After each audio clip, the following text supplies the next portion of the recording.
there, this is Dr. Mo, and this is the first video talking about how to program the board game Go.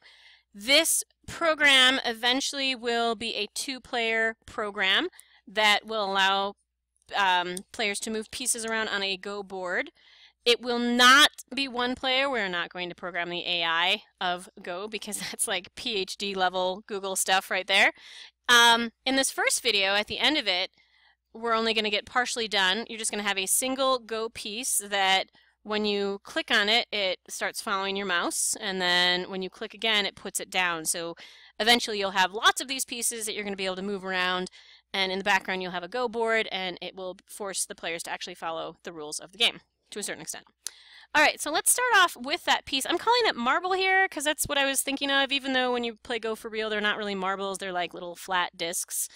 Black and white discs. If you haven't actually played Go before you program this, you should probably go play it. So you know the basics of it.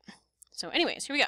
So inside Class Marble, notice I've put this in its own header file this time. You just right click, add, new item, go to header file and type it up here. We're going to separate it out in this program so it doesn't get too crazy because if you put everything in one source file, it gets really long. So Class Marble has, to start off with, we'll add more later on, 4 private variables, an XY position, a Boolean value, whether it's lifted or not, and then this one here is just whether it's a black or white piece. We don't actually use this in this first video. Public functions should look pretty familiar if you're used to working with classes. We've got an initialize marble, we've got a move function. Clicked is just going to tell whether or not the mouse is over a circle when you've clicked. Draw is pretty obvious, and then these 3 either print out or mess with this value here, lifted. Okay, before I move on to the source files, let's take a look at this other header file I have called constants. Pragma once, just put it in there. I'm actually not positive exactly what it does, but I think it has something to do with like making sure that you don't have things repeated and confuse Visual Studio. Constants, as you hopefully know already, constants are like variables that only change here, okay? So the cool thing is if I want to mess with the size of my pieces, I can change it here and it's going to change everywhere else in the program. It also stops you from having what's called magic numbers. You're not actually supposed to see a lot of numbers in your code. Like if I was a really good programmer, like instead of seeing, what's a good example here? Like right here with FPS, instead of saying 60, we say frames per second because you don't want to see the number 60 there because the user's not going to really necessarily know what you're talking about. Anyways, okay. So we're going to keep our constants here, and if you want to change something, if you change it here, it'll change in the whole game, which will make it easier, and also makes your code easier to read. Marble.cpp is where we actually define the functions that we've declared here in marble.h. So there's no main function in this file, it's just the definitions of these functions. Make sure you use your scope resolution operator so it knows that this is part of class Marble.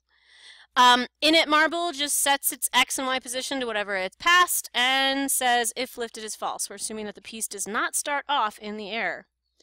Moving a marble is just setting its X and Y position to whatever you've passed it. Pretty straightforward.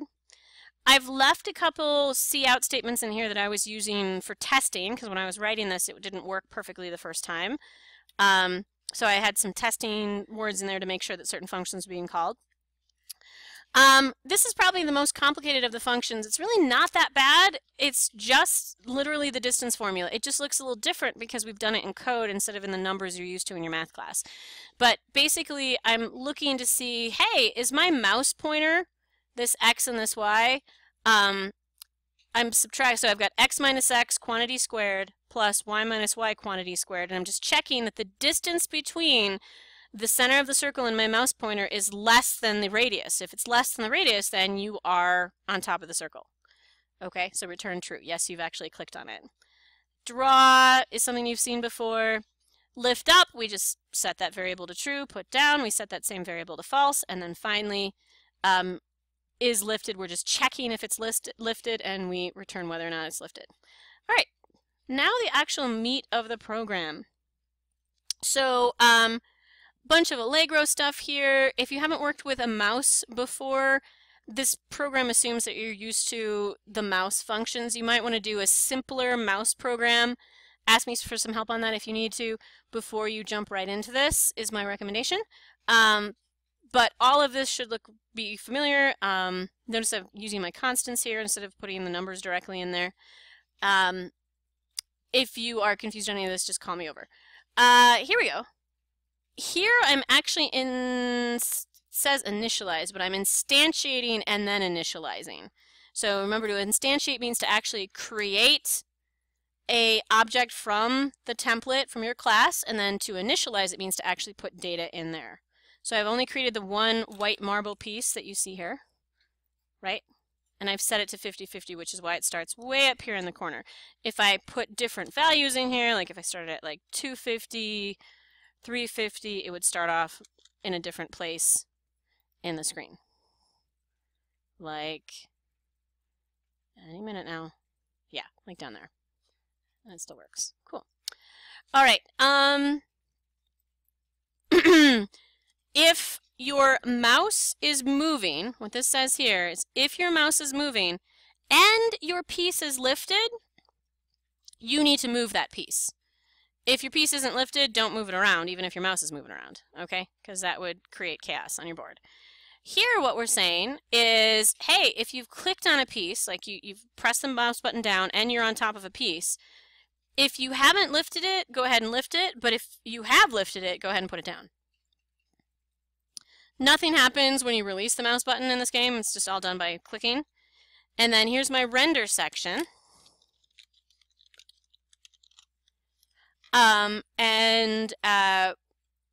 What we're going to do here is we are going to just draw the piece, and that's it. We'll add the board and other stuff later. Cool. So what I would like you guys to do in this particular video before you move on to the next one is I would like you to draw another piece to the screen and make sure it can work. So you're going to have to double certain parts, obviously the instantiation and initialization, and then you're going to have to do some stuff with the actual like physics of it. Like you have to be able to pick it up and put it down, you have to be able to move it, and you have to be able to, you have to be able to draw it. So you're going to be doubling up on some code. So please get a second and or third piece if you want on the board, and then I will show you the next video, which shows you how to, I think, get the board up behind it, and also get some vectors in place where we can actually load up multiple pieces besides just two. All right, good luck.